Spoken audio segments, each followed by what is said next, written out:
Good evening. Hello, everyone. Thank you so much for being here with us tonight. Thank you for your support. Thank you, Amy Robbins. Thank you, Jeff Tarrant, for making this possible.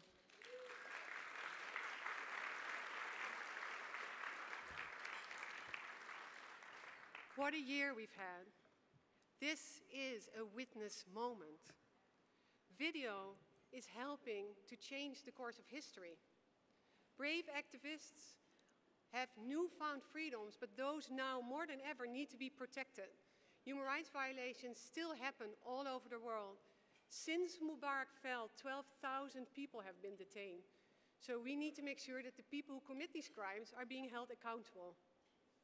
Our original dream was, let's put cameras in the hands of human rights defenders and let's see what they film and what they can change.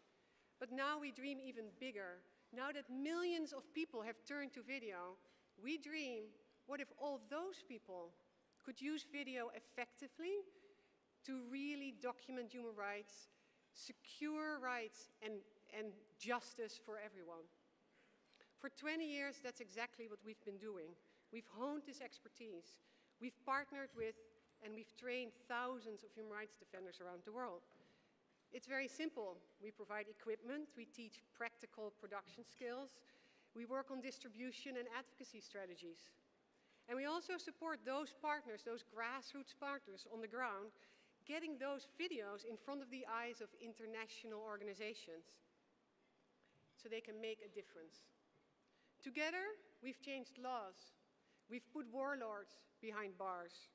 We've addressed issues of slavery, commercial sexual exploitation of children, right here in America, I may add, child soldiers, disability rights, and so much more, all through the simple tool of just really powerful visual storytelling. But right now, the demand for witness services, as you can imagine, is completely exploding as the numbers of people who are using video is expanding and expanding. You have to be careful when your dreams become true. So in a world where everyone can create media, there actually is a danger for those who film and who are being filmed. Because there's a danger that we become so media saturated that we risk missing the footage that we actually need to pay attention to. Activists need to learn to tell really compelling stories. They need to learn to develop really effective strategies, and very importantly, they need to learn to do it safely. So that's, for example, why next month we will be training a group of Syrian activists, and anyone who's been following the news knows what it takes to be a Syrian activist. Next month we will be training them how to be safe and how to make sure that they are not exposed to risks, because their regime will hunt them down. So the bottom line is we need to scale up. Witness is nimble. We adapt constantly to the changes in the landscape around us. Our most recent response has been to launch a Cameras Everywhere initiative that influences exactly that new landscape. So now we also advocate towards technology companies and social media companies, because they have to make their practices much better for human rights. Facebook and YouTube, face it, are the new public square of activism.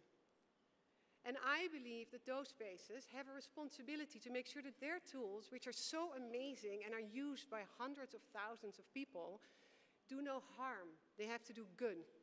And they have to serve the cause of freedom of expression. So we launched Witness Labs. We collaborate with developers to create mobile phone apps that can conceal your identity and gather critical evidence while you're actually filming. So our first app, which is called the ObscuraCam, can blur people's faces. So imagine you're that Syrian activist, you're uploading your video to YouTube or Facebook, but now you can actually decide whose faces should not be seen by that regime. And I may add, it will also be very helpful should you party a little hard tonight and you need to remain anonymous. Witness staff have this app on their phone, so you better befriend them. And that's just our new initiative. Witness other programs, and I may add, this is happening with a team of 30 people, just before you forget. Our other programs, thank you.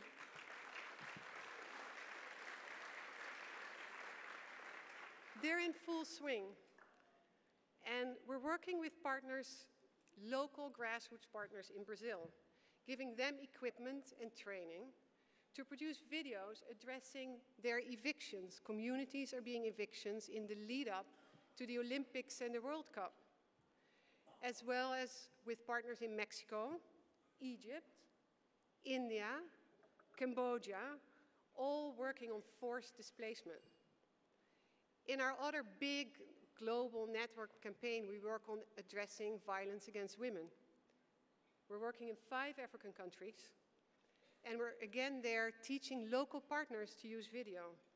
Powerful stories by girls and women who are victims of rape and other abuses. So those videos are basically being used to pressure key decision makers to increase accountability and to assist victims and give them support. And right here in America, the country that we love, on the home front, we've actually launched an amazing campaign. We're working together with ACPET USA to stop trafficking of children for sexual exploitation. Thank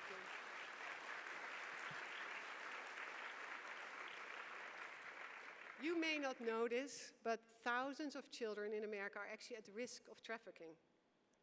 And in most states, when that actually happens, those children, when they're trafficked, they actually end up in jail instead of in protective services. So for us, that's a really good challenge.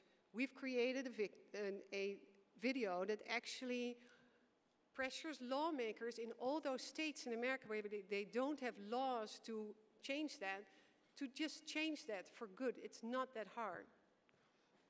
So as tonight's theme really suggests, cameras are everywhere. I can't even imagine how many cameras are actually in this room.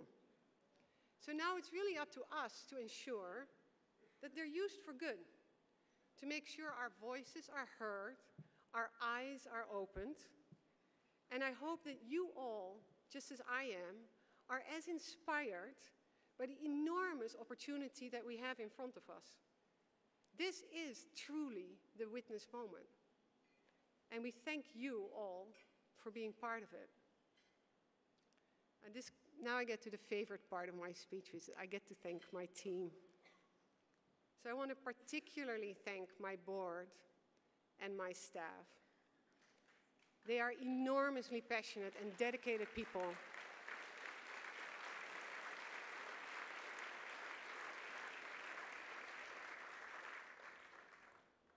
And I'm going to ask you to bear with me for 10 more seconds. This is a very bittersweet moment for me because 3 months ago, my partner, Luc, who was a man who was also working to make the world a better place, died unexpectedly. And I need to make 2 very personal thank yous. One is to Luc's family who flew here, his sister Els and her husband Jan, just to be with us tonight. Thank you.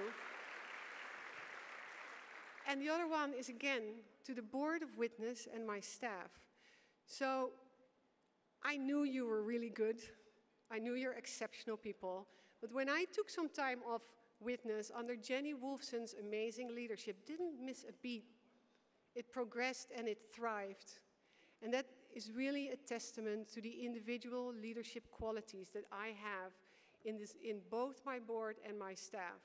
So over the past years, people have come to me, activists on the ground, and they say to me, if I have to say one thing about your team, they're these amazing, supportive partners. So I've had a really rare glimpse, if you're in a tough spot, what it's like when a witness person walks in the door with a smile and sometimes a camera. Their capacity for compassion is limitless. And I want to thank you from the bottom of my heart. You're extraordinary human beings. Thank you.